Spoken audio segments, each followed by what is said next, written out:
En esta mañana vamos a continuar con nuestra clase de Escuela Bíblica Entiende tu Biblia, la cual tiene como objetivo, como su título lo indica, entender mejor la Biblia, leer mejor la Biblia. Y no es que no sepamos leer, sino que muchas veces leemos de una manera poco reflexiva o poco observadora. De modo que estas clases tienen el objetivo de ayudarnos a ser más reflexivos, más observadores a la hora de leer la Biblia. Hasta ahora hemos estado viendo, o en las últimas 2 semanas, hemos estado viendo el contexto literario de un texto de la Biblia.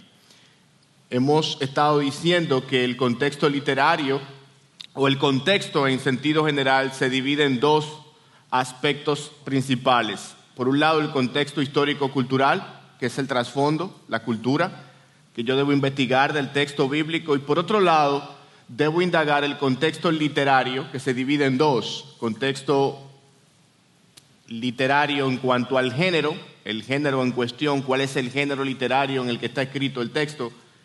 Y por otro lado, veremos más adelante el contexto orbital, que no es otra cosa que los pasajes que están delante y detrás de un texto de las Escrituras. Y hemos utilizado un diagrama que, si pueden colocar en la pantalla, les sirve para entender los diferentes tipos de contexto y lo que cada uno de estos busca. En el día de hoy vamos a estudiar cómo leer el género poético. Y específicamente nos estaremos concentrando en los salmos.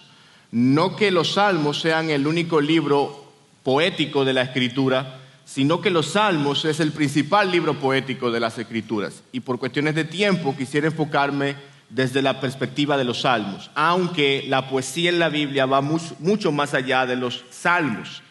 Todo el género poético se encuentra por todas las Escrituras. De hecho, gran parte del Antiguo Testamento, si quitamos el Nuevo Testamento, es poético. Se estima que un 50% del Antiguo Testamento es poesía. Incluso en los profetas hay bastante poesía. En el día de hoy yo quisiera dar algunos pasos, algunas recomendaciones para leer los salmos. Y aquí están las 6 recomendaciones, los 6 pasos que luego veremos en detalle. En primer lugar, entiende la organización del libro de los salmos en sentido general. En segundo lugar, nota la información del encabezamiento. Un tercer paso sería apreciar la estructura. Un cuarto paso es reconoce el tipo de salmo al que corresponde. Paso 5, examina el lenguaje figurado. Y en último lugar, considera cómo el salmo en cuestión anticipa a Cristo. Pero antes de pasar a cada uno de estos detalles, es interesante notar que el libro de los Salmos es probablemente el libro de la Escritura más leído, más conocido, más manoseado por los creyentes. De hecho, no es atípico que usted llegue a la casa de una persona X en nuestro país y encuentre una Biblia abierta en el 90, o en el Salmo 91, en el Salmo 23. Ojalá fuese leída regularmente, ¿verdad? Pero el caso es que los Salmos son muy populares. ¿Por qué son tan populares los Salmos? Y aquí yo quisiera hacer una pregunta abierta al inicio de la clase. ¿Por qué ustedes creen que los salmos generan tanta popularidad allá? Uno se identifica con los salmistas allá. Hablan de promesas de bendición, bien. Hay aflicción y consuelo. Aflicción y consuelo. ¿Ah? Protección, se habla de protección. Sí. El mismo género en el que está escrito hace que uno se sienta identificado. Sí. Y también que entonces tú tienes todo lo que ya han dicho y tienes himnos, por así decirlo, donde tú alabas, donde también te afliges, Sí. pero donde también encuentras al Creador. Amén. Hermana, bueno, aquí, ¿alguien más? Todo eso, lo que han mencionado y más, son de las razones por las cuales el libro de los Salmos es tan popular. Y yo pudiera añadir también el hecho de que gracias al Señor, que nos escribió todo un libro, y no todo un libro, gran parte de la Escritura está escrita en el género poético, que no solamente es consolador, edificante, estimulante, sino que es deleitoso. Piensen por un momento que Dios no solamente quiso transmitir contenido, Él quiso que su pueblo, al leer el contenido, la información que Él les transmite, se deleitara leyendo. Y una de las cosas que hace la poesía es que es deleitoso al leerlo. Y gloria a Dios por eso. Ahora, los salmos y el género poético en general generan preguntas. Por ejemplo, ¿cómo estas palabras que son dirigidas a Dios funcionan como un mensaje de Dios para nosotros? ¿Cómo las palabras que a veces son crudas de parte de los salmistas son mensaje de Dios? ¿Cómo utilizar un salmo que parece negativo de principio a fin, por ejemplo? ¿Han leído alguno de los salmos donde hay un lamento constante, lamento? ¿Cómo yo puedo identificarme y cómo yo puedo aprender de eso? ¿Cómo puede el cristiano hacer un buen uso de un salmo que cuenta la historia de Israel o las glorias de sus reyes? Yo no soy parte del pueblo de Israel, yo no soy del linaje étnico de Israel. ¿Cómo yo me identifico con eso? Veremos parte de eso. ¿Qué hace o qué se hace con el deseo de que a veces encontramos en los salmos de venganza hacia sus enemigos? ¿Cómo yo puedo interpretar, cómo yo puedo leer correctamente un salmo que pide la destrucción de aquellos que son sus enemigos?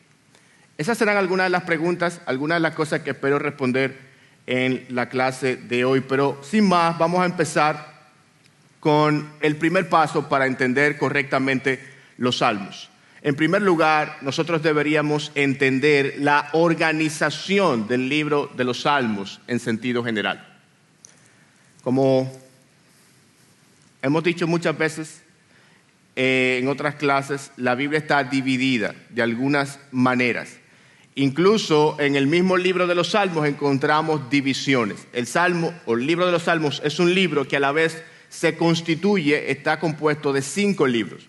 Como pueden ver en la pantalla, los libros se dividen en libro 1, salmos del 1 al 41, libro 2, del 42 al 72, libro 3, del 73 al 89, el libro 4, del 90 al 106 y el libro 5, del 107 al 150. Lo interesante es preguntar por qué está dividido de esta manera. Bueno, no hay una respuesta total, explícita a esta pregunta. La Biblia no lo dice.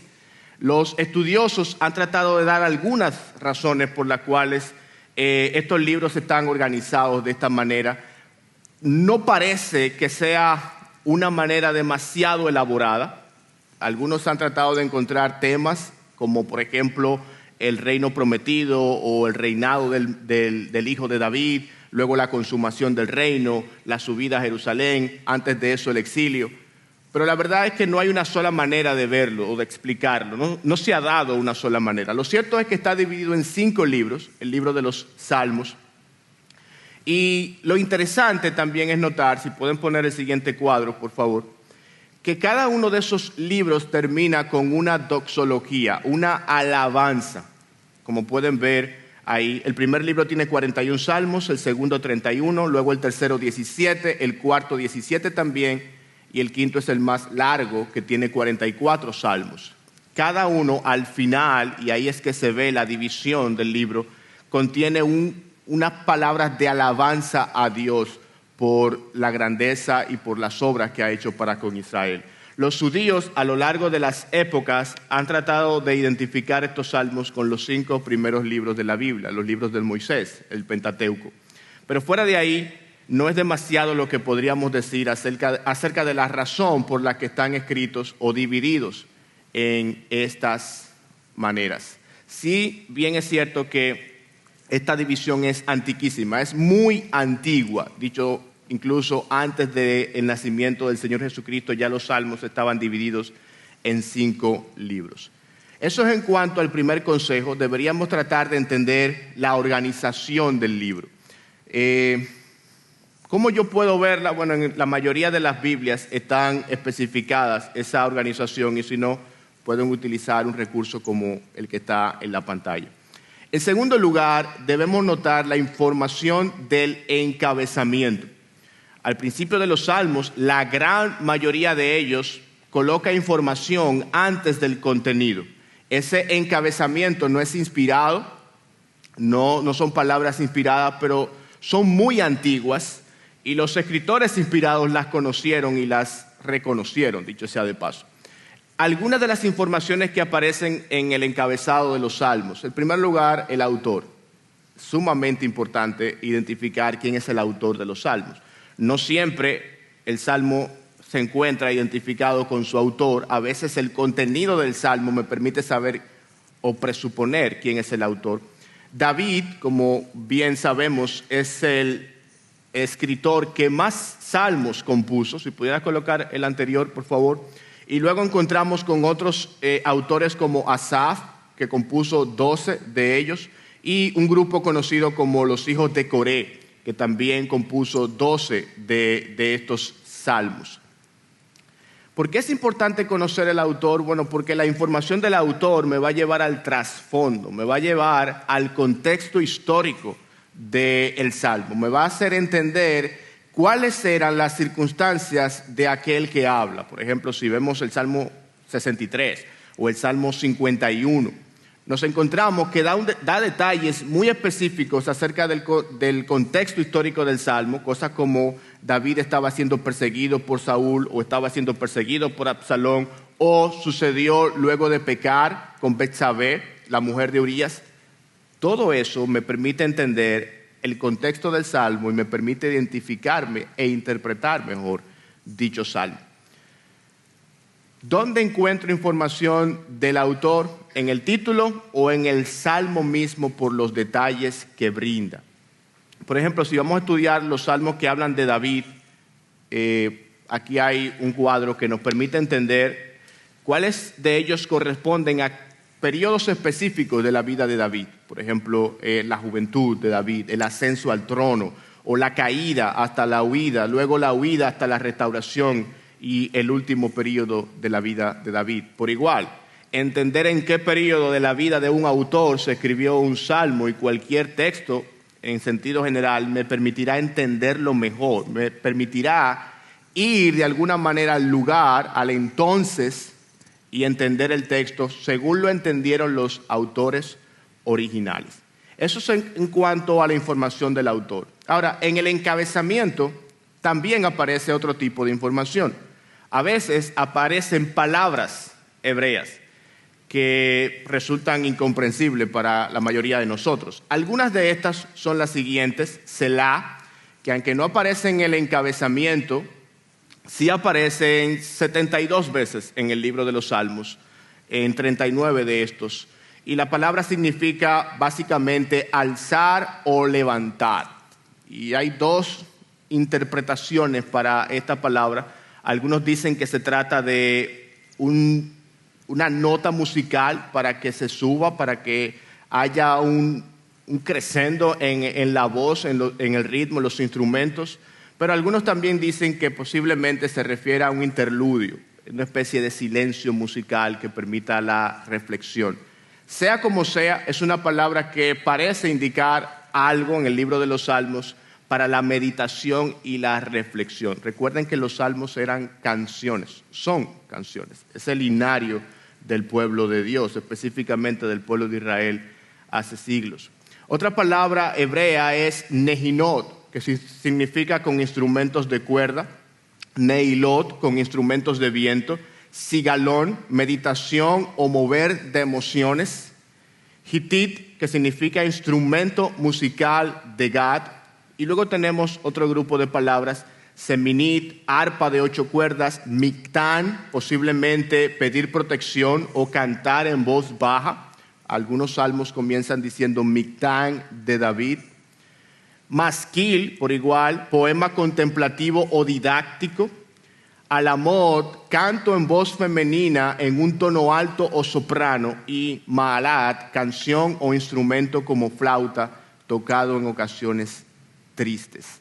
¿Qué notan acerca de la información que brindan estas palabras en el título de los Salmos? ¿Qué tipo de información transmite y cómo me ayudan a entender el pasaje?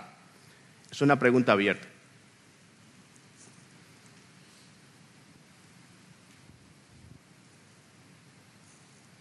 Repito, Al leer y escuchar estas palabras, ¿qué tipo de información me transmiten y en qué me ayudan? Allá.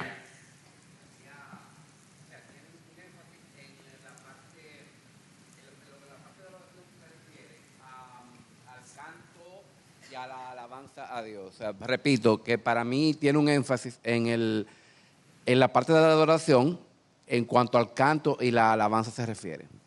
Ok. ¿Por aquí?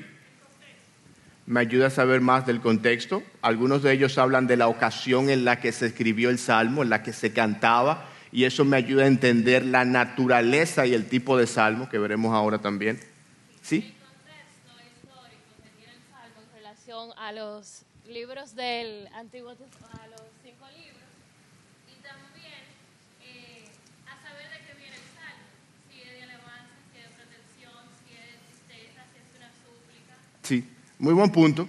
Estas palabras que están en los títulos me dan una especie de pista acerca de lo que viene, de qué va a tratar el Salmo, y me ayuda, y de hecho es lo que ha ayudado también a identificar si el Salmo es de lamento, de adoración, de acción de gracias, como también veremos en un momento. Eso en cuanto a lo que encontramos, la información que encontramos en el título. Ahora, un tercer paso para leer los salmos es apreciar la estructura. La estructura básica en el que la poesía hebrea en sentido general, incluyendo la literatura sapiencial, está elaborada, es el paralelismo. Básicamente las características son estas que están en pantalla. El texto se estructura en torno a líneas de verso en vez de oraciones y párrafos. Si leemos prosa o leemos otro tipo de literatura, nos damos cuenta que está organizada en párrafos. Aquí el género poético está organizado en verso, que regularmente se deben leer línea a línea. Es decir, y esto es importante, el género poético debe leerse de una manera mucho más detenida que el género narrativo que vimos la semana pasada. Usted puede en una narración leer súper rápido y avanzar en ella y entenderla. Pero si usted lee demasiado rápido la poesía, probablemente va a perder de su riqueza. De modo que el paralelismo es para ser leído línea a línea, verso a verso. Sí. Como para entender un poco más del contexto de los salmos, hay que saber que estos no solamente fueron escritos y hablados, ¿verdad? Fueron escritos en poesía y hablados, sino también que eran cantados por los levitas. Los salmos eran los cánticos de adoración que se hacían en los templos y que se hacían en las actividades festivas por los levitas. Excelente. O sea, que no solamente eran hablados, sino que en sí mismo eran los cánticos de adoración del pueblo de Israel. Sí, el linario del pueblo de Dios, pudiéramos decirlo, y la iglesia así lo ha asumido también. En cuanto a la estructura, es sumamente importante porque nos ayuda no solamente a ver y a entender el significado, sino a recordarlo. Gran parte de la riqueza del paralelismo en la poesía hebrea es que permite un mejor recordatorio del pasaje, me permite recordar más fácilmente que otro tipo de literatura. Ahora, ¿cuáles son algunas de las otras características? Las líneas se agrupan en unidades de 2 o 3 para expresar un solo pensamiento. A veces un salmo tiene 4 líneas, pero expresa una sola idea. Y eso es importante entenderlo también. Las 2 o más líneas de un paralelismo pueden relacionarse entre sí de varias maneras distintas. Y ahora vamos a ver cómo funciona el paralelismo y con ejemplos de ello. En primer lugar, encontramos el paralelismo sinónimo. ¿Qué significa esto? Bueno, la segunda línea repite la idea de la primera, pero con palabras distintas, usando sinónimos. Por ejemplo, el que se sienta en los cielos se ríe, el Señor se burla de ellos. Ese salmo tiene 2 líneas, pero es un solo pensamiento, no 2. Salmo 3 o Salmo 19, los preceptos del Señor son rectos, que alegran el corazón. El mandamiento del Señor es puro, que alumbra los ojos. Esto nos permite afianzar la verdad en nuestra mente, recordarla más fácilmente, pero repito, es una sola idea que se transmite con palabras distintas. Un segundo tipo de paralelismo es el progresivo. La segunda línea amplía, añade información a la primera línea. No permitirá que tu pie resbale. Esa es la primera. La segunda, no se adormecerá el que te guarda. Bendito sea el Señor, porque ha hecho maravillosa su misericordia para mí en ciudad asediada. Un tercer tipo de paralelismo es el ilustrativo. Una línea transmite la idea y la otra la ilustra, la ejemplifica. Como el siervo anhela las corrientes de agua, así suspira por ti, oh Dios, el alma mía. Fíjense cómo la primera línea da una ilustración de lo que la segunda línea dice. A veces sucede inverso, la mayoría de las veces se hace una declaración inicial y en la segunda línea entonces se ilustra dicha declaración. Esto también nos recuerda la forma en que nosotros aprendemos. Aprendemos mediante ejemplos gráficos y una característica primordial de la literatura poética es eso, es bastante gráfica. Y eso me debería hacer a mí pensar en que a la hora de yo enseñar la Biblia, por igual yo debería ser intencionalmente gráfico y concreto, como Dios lo ha sido en su palabra. Otro tipo de paralelismo es el quiásmico. ¿Qué es el quiasmo? Bueno, es un patrón que va de la siguiente manera, A, B, B, A, y así sucesivamente, en el cual la segunda línea es la continuación de la primera, la tercera línea reafirma la segunda, para luego terminar con la cuarta línea que vuelve a la idea de la primera línea. Y aquí yo tengo un ejemplo en el Salmo 90, versículos 1 y 2. Señor, tú has sido un refugio para nosotros, de generación en generación, antes que los montes fueran engendrados y nacieran la tierra y el mundo, desde la eternidad y hasta la eternidad, y vuelve a la idea de la primera línea, tú eres Dios. Noten lo minucioso que eran los autores bíblicos en cuanto a la estructura. Y esta estructura en quiasmo se encuentra no solamente en la literatura poética, se encuentra también en la literatura profética. Y repito, tenía la intención no solamente de transmitir información, tenía la intención de crear deleite al leerla y también que sea didácticamente eficaz, que el pueblo pudiera recordar la verdad. Noten lo interesado que está nuestro Dios en que nosotros recordemos su palabra, que ha puesto o la ha diseñado de tantas maneras distintas. Por último está el paralelismo contrastivo. La segunda línea es un contraste de la primera línea. Con el misericordioso te mostrarás misericordioso y recto para con el hombre íntegro. Limpio te mostrarás para con el limpio y severo serás para con el perverso. Hay otros tipos de paralelismo, de hecho hay prácticamente cerca de una docena de ellos, pero por cuestiones de tiempo quise mencionar los principales. Otro tipo de estructura que notamos en el libro de los Salmos y en la literatura poética en general, recuerden, estos principios se aplican a toda la literatura poética, es el acróstico. El acróstico es básicamente un sistema en el que se estructura las palabras iniciales de una línea para que formen una palabra.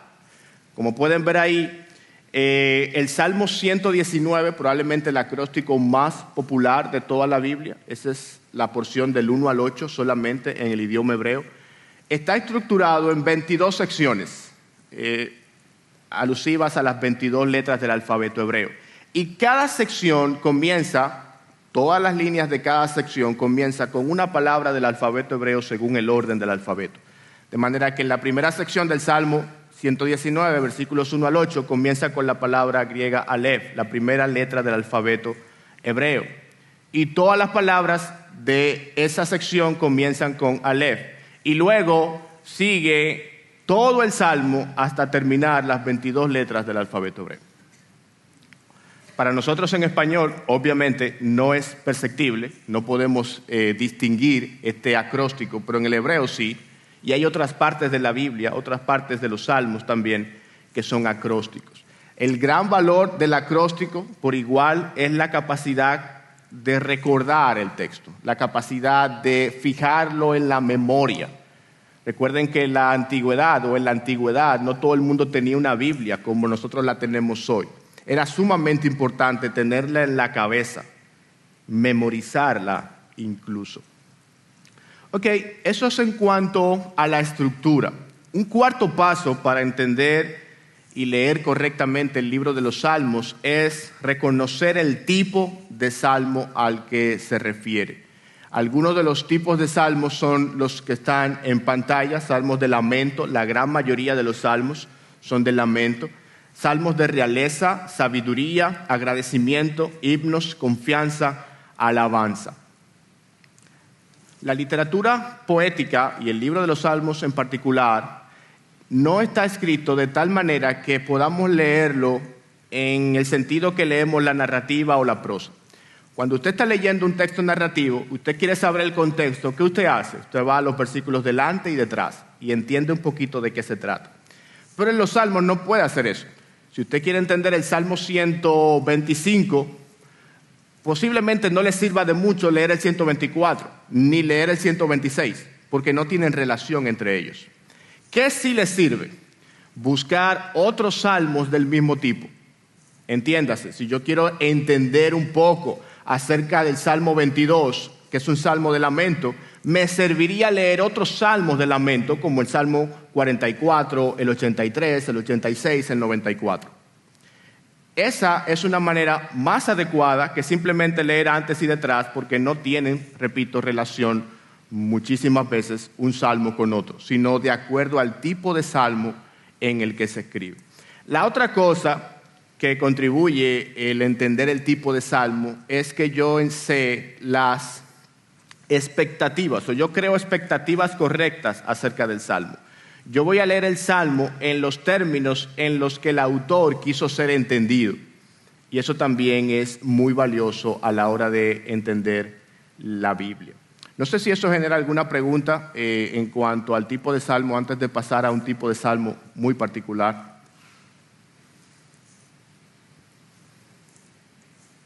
Sí. ¿Cómo sabes el tipo de salmo? Bueno, leyéndolo. Una de las cosas que permite, gracias Jeremías, una de las cosas que permite el libro de los Salmos es que al ser tan gráfico y tan descriptivo, al leer el Salmo tú te das cuenta de qué tipo es. Obviamente no es que el libro está por los autores inspirados diciendo, bueno, este es el Salmo de lamento, 2 puntos. No es eso. Los salmos no están clasificados así en el texto bíblico. Deductivamente, los estudiosos han clasificado los salmos de esta manera de acuerdo al contenido. Y no todos los salmos son de un solo tipo, en el sentido de que un salmo de lamento puede contener alabanza y viceversa. De modo que no es rígida esta diferenciación, esta forma de clasificación. Es un patrón que nos permite entender un poquito mejor y leer con más conciencia. Ahora bien, hay un tipo de salmo en particular que genera mucha controversia, es los llamados salmos imprecatorios. La palabra imprecar significa orar mal contra o en contra de, o invocar el desastre en contra de alguien. De modo que el lenguaje imprecatorio es invocar el juicio divino sobre un enemigo. Hay 18 salmos que tienen algún elemento imprecatorio. Y estos, a su vez, suman 368 versículos, de los cuales 65 tienen un elemento de maldición. Los salmos que generalmente se catalogan como salmos imprecatorios son estos, el 55, 59, 69, 79, 109 y 137. Ahora, hay que hacer una observación aquí. La frase salmos imprecatorios no es tan precisa, porque no se trata de que todo el salmo es imprecatorio, de que todo en el salmo es una maldición, sino que puede ser una expresión dentro del salmo. Algunos prefieren utilizar la expresión imprecaciones en los salmos antes que salmos imprecatorios. ¿Cuáles son algunos de los ejemplos más gráficos de estos salmos? Bueno, en el Salmo 69 dice, núblense sus ojos para que no puedan ver y haz que sus lomos tiemblen continuamente, derrama sobre ellos tu indignación y que el ardor de tu ira los alcance. Salmo 109, sean huérfanos sus hijos y viuda su mujer, vaguen errantes sus hijos y mendiguen, y busquen el sustento lejos de sus hogares en ruinas. Y probablemente el más crudo de todos los salmos imprecatorios es el 137. Oh hija de Babilonia, la devastada, bienaventurado el que te devuelva el pago con que nos pagaste. Bienaventurado será el que tome y estrelle tus pequeños contra la peña. Sin duda que la lectura de este tipo de salmos genera muchas preguntas, sobre todo para nosotros los creyentes, a los que el Señor nos ha dicho que amemos a nuestros enemigos, que oremos por ellos, que no respondamos maldición por maldición. ¿Cómo nosotros podemos interpretar? Habíamos dicho al principio que gran parte de la belleza de los salmos es que nos permite identificarnos con los autores. ¿Podemos identificarnos con este tipo de expresiones imprecatorias?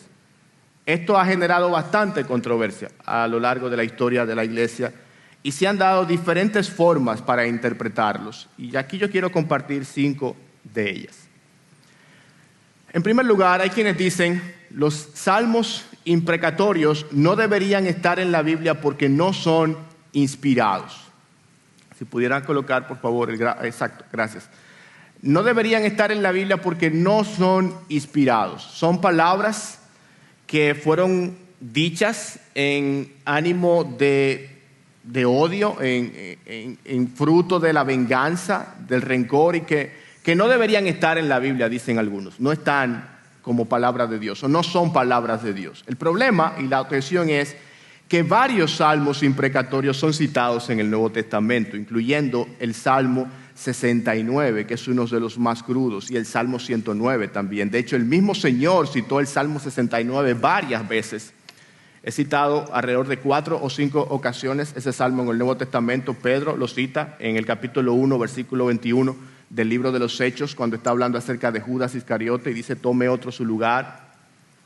De modo que, si no son palabras de Dios, ¿cómo es que los escritores del Nuevo Testamento lo citan como palabra de Dios? Porque ellos mismos dicen, está escrito en el libro de los Salmos. De modo que tendremos que descartar esta primera postura. Una segunda dice, son contrarios al nuevo pacto y están en la Biblia como las palabras de Satanás están en la Biblia o las palabras de los amigos de Job. ¿Qué significa eso? Bueno, que la Biblia no endosa lo que los salmos imprecatorios dicen. Están ahí, están registrados allí. ¿Recuerdan lo que les hablaba la semana pasada acerca de lo prescriptivo y lo descriptivo? Hay cosas en la Biblia que simplemente están ahí describiéndose. Las 1000 mujeres que tuvo Salomón no son prescriptivas, no, describen la vida de Salomón, no prescriben eso para ningún creyente. Algunos dicen, las palabras de los salmos imprecatorios son eso, son descripciones del fruto de la desilusión, del dolor experimentado por los autores, pero no son prescriptivas para los demás creyentes. ¿Cuál es la objeción? Bueno, que el Nuevo Testamento también contiene imprecaciones. Y aquí hay algunos de los versículos que no vamos a leerlos, pero están allí.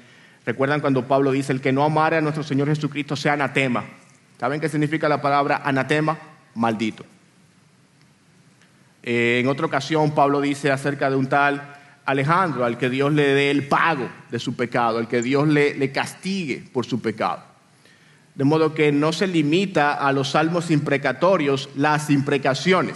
En el Nuevo Testamento hay. De hecho, hablando de hay, nuestro Señor mismo utilizó esa frase que significa básicamente una maldición, hablando acerca de los fariseos, y fueron muy crudas, y ahí ustedes pueden revisar algunas de ellas. Una tercera forma de verlo es que es un lenguaje hiperbólico extremo. Los que aluden por esta perspectiva dicen, el libro de los Salmos es una literatura poética cuyo lenguaje es muy metafórico, muy literario. Y en ese sentido debe ser entendido las imprecaciones. Son figuras, hipérboles, que no necesariamente apuntan a lo que el autor quería. La objeción obviamente es que aún quedarían las imprecaciones del Nuevo Testamento, que no están en textos poéticos, sino escritas en prosa, como las cartas de Pablo, o en narraciones.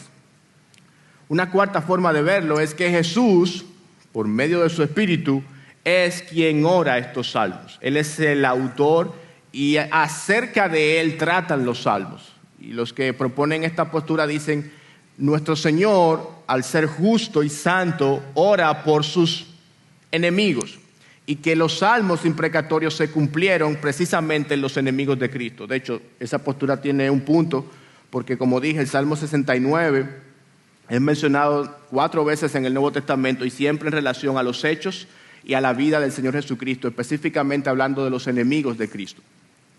De modo que los que propugnan por esta perspectiva dicen, los salmos imprecatorios se refieren a Cristo y a sus enemigos y se cumplieron en su muerte y crucifixión.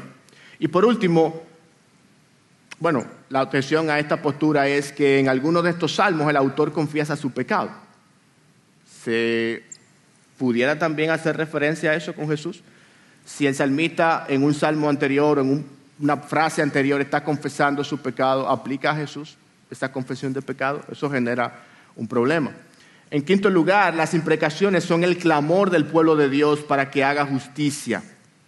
Algunos dicen, no tienen nada de malo porque es el pueblo de Dios que evoca a Dios para que Dios haga justicia sobre la tierra. Alguien ha dicho que los salmos imprecatorios son las oraciones al juez de la tierra para que haga su labor de juez. La posible objeción es que algunas de estas imprecaciones, algunas de estas expresiones son o parecen ser contrarias al espíritu del Nuevo Testamento de amar a nuestros enemigos.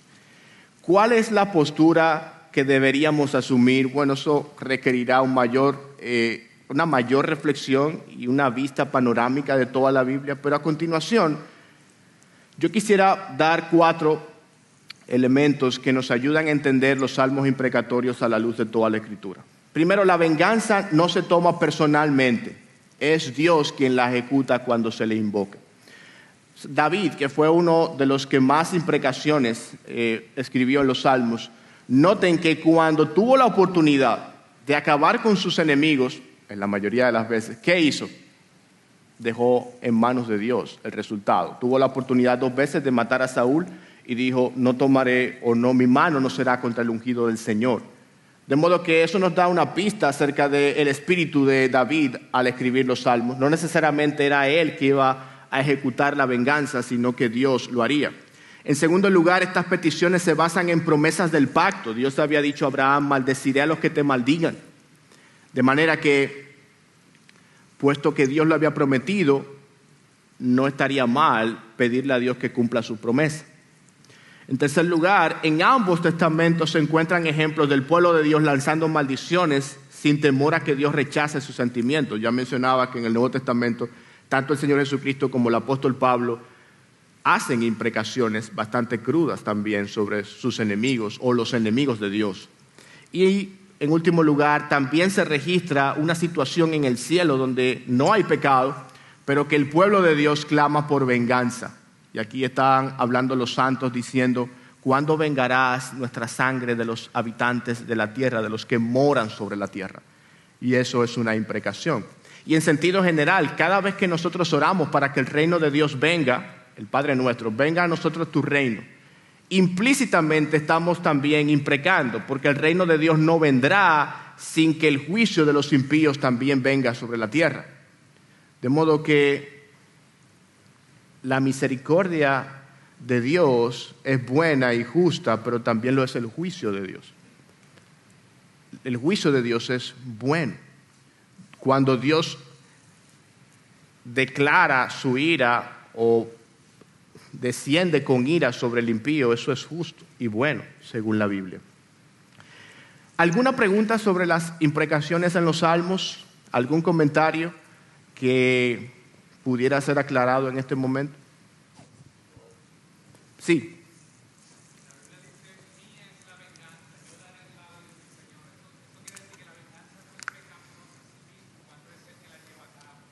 Bien, no sé si escucharon, el Señor dice, mía es la venganza, yo pagaré, de modo que la venganza no es pecaminosa en sí mismo cuando el Señor es quien la lleva a cabo. Bien, allá atrás.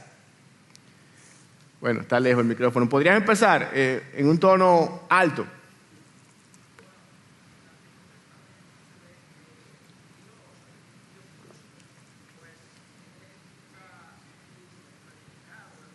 Perdona, es que yo mismo no estoy escuchando. Vamos a esperar el micrófono entonces.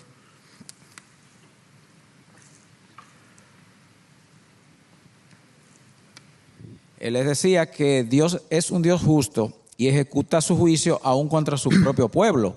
Fíjense que Dios permitió que los enemigos invadieran al pueblo de Dios, a Israel, los babilonios destruyeran a todo Judea, etcétera, y fueron prisioneros. El caso de Egipto también, cuando fueron llevados cautivos, Dios permitió todo esto. ¿Cuánto más a los enemigos de Dios?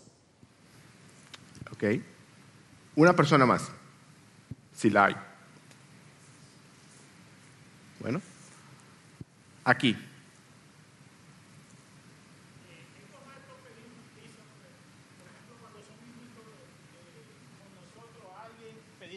Que Dios no haga justicia, porque eso sería una imprecación cuando uno está pidiendo justicia. Digo, si es correcto actualmente. Yo creo que sí. Pedir justicia es pedirle al juez de la tierra que haga su función de juez, de modo que eso no es pecaminoso en ninguna manera. Lo que genera controversias son las palabras de los salmistas que aluden a acciones tan crudas como estrellar a sus hijos contra la pared, aunque algunos dicen que es un sentido hiperbólico, figurado. De hecho, la palabra hijo aquí, o bebés, aquí no necesariamente significa bebés, literalmente puede significar un hijo de cualquier edad, porque apunta a la relación, no a la edad del niño con el padre. De modo que yo creo que pedir a Dios que haga justicia es bueno y justo, y no es pecaminoso.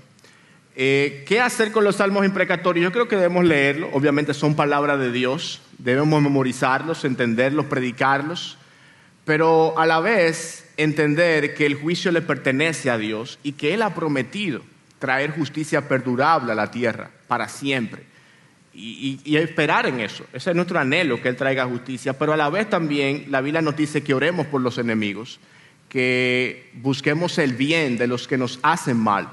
De hecho, las imprecaciones en los salmos regularmente están precedidas por llamados a arrepentimiento. Si leemos todos los salmos imprecatorios nos damos cuenta que hay llamados a los impíos a que se arrepientan y luego vienen las imprecaciones. Aquí.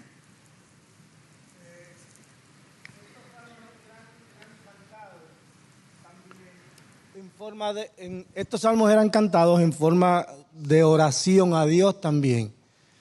Y eran una expresión del sentimiento del momento, quizás después de una guerra, quizás después de una invasión, donde fueron arrasados, donde fueron quemados, donde fueron torturados. Puede ser detrás de ese contexto. Ahora, eso no quiere decir que esas oraciones a Dios, como usted dijo, Dios es soberano, Él va a contestar como Él quiere, cuando Él quiere y si lo considera justo. O sea, que son expresiones, son sentimientos que se están expresando en los salmos, que no necesariamente Dios tiene que verlo en ese momento como algo bueno o algo que Dios tiene que hacer. Él va a hacer. Ok, gracias hermano. Para continuar, porque el tiempo avanza, tenemos que seguir con el quinto paso para leer el libro de los Salmos, y es examinar el lenguaje figurado. Una característica primordial de toda la literatura poética son las figuras literarias, las figuras retóricas. Por ejemplo, el símil, que es? Bueno, es una comparación explícita mediante la utilización de los términos como o cualquier otro similar para expresar abiertamente que una cosa se parece a otra. Lo usamos todo el tiempo y es muy fácil de identificar, como el ciervo brama por las corrientes de las aguas, así clama por ti, oh Dios, el alma mía. Antes de seguir con algunos de los demás rasgos literarios del libro de los Salmos, es importante detenernos y entender que cuando nos encontramos con una figura literaria o una figura retórica, nos encontramos con un significado distinto al que aparentemente tiene el pasaje a primera vista.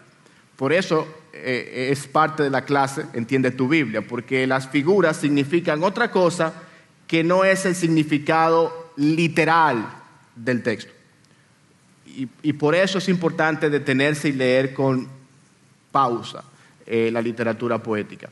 Una segunda figura es la metáfora, que es una similitud entre los elementos y se establece directamente sin el uso de términos comparativos explícitos. Jehová es mi pastor, es una metáfora. Jehová es mi luz y mi salvación. Y la Biblia, no solamente la literatura poética o el Salmo, está lleno de estos tipos de metáforas.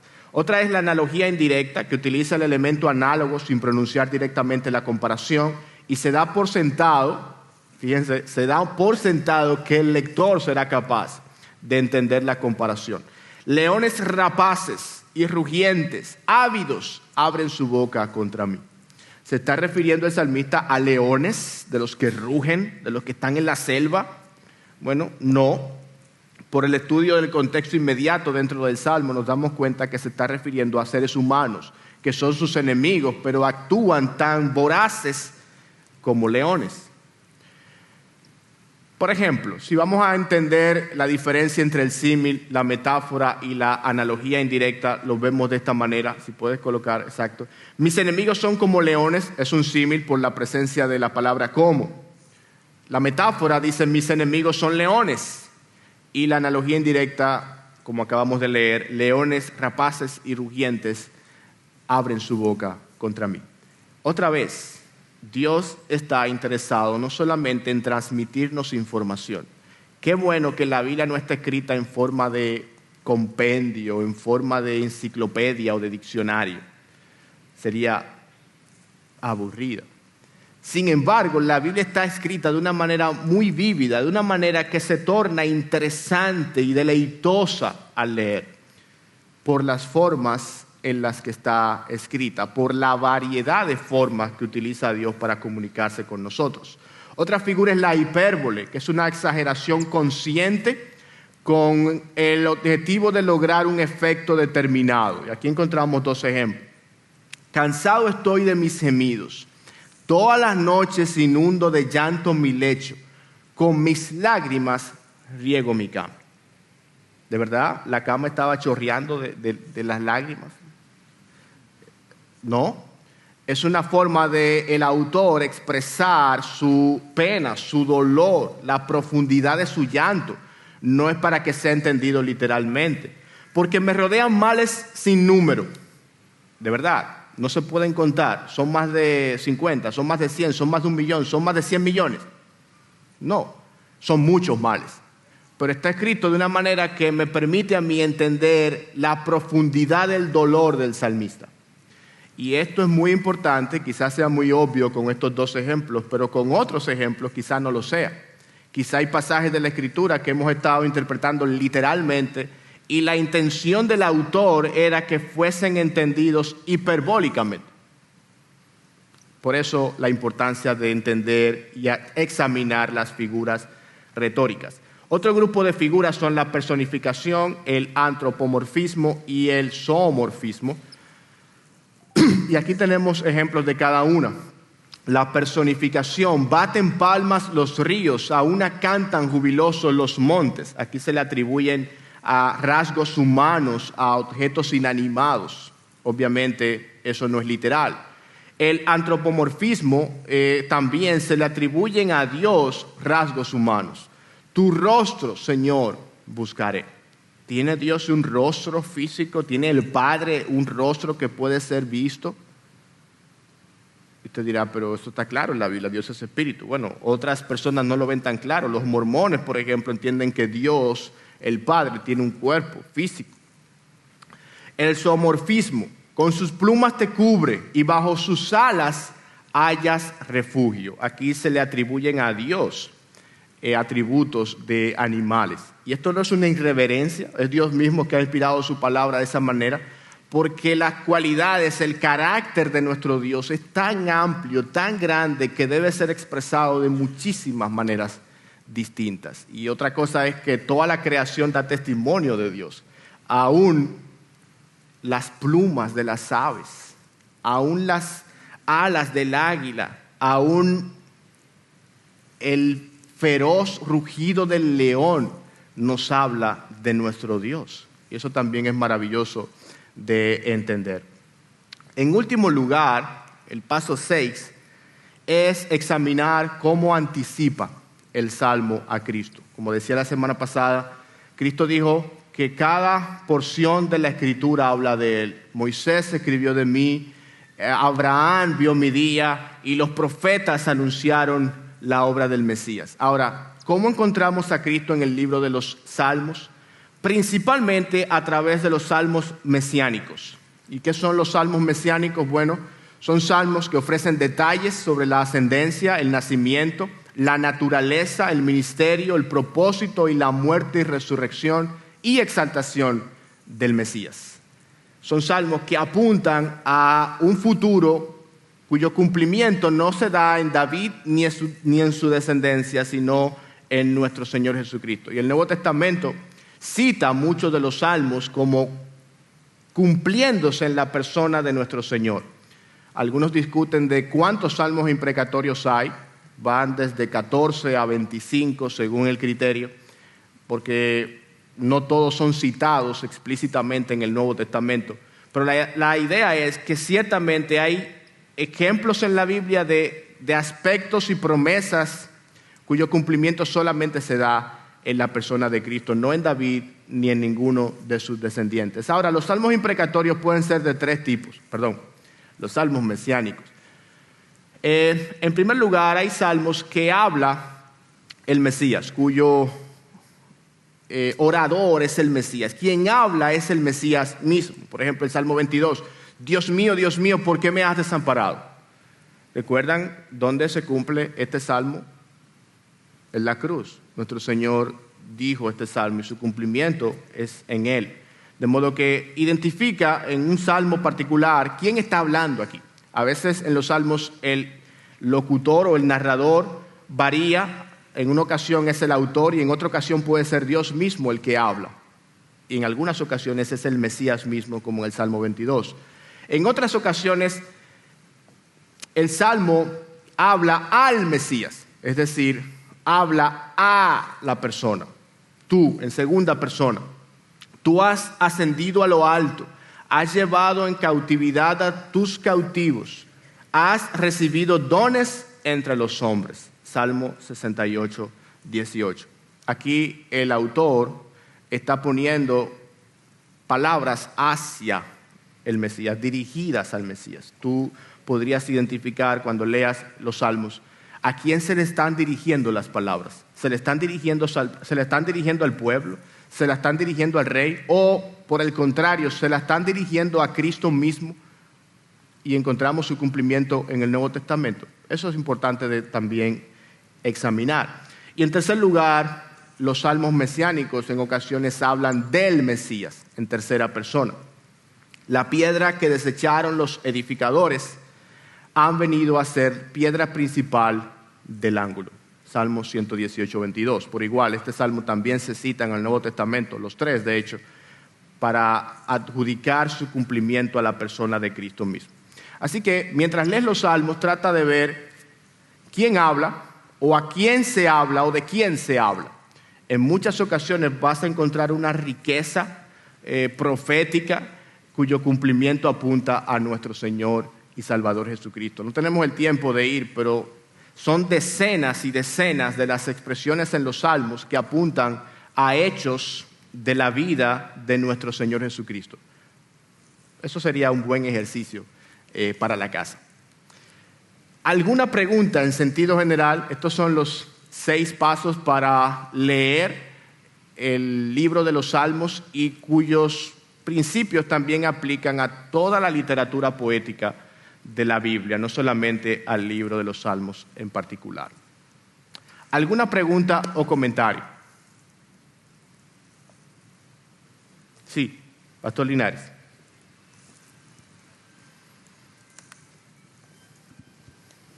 Quisiera llamar la atención al Salmo 122. Se dijo que era un acróstico.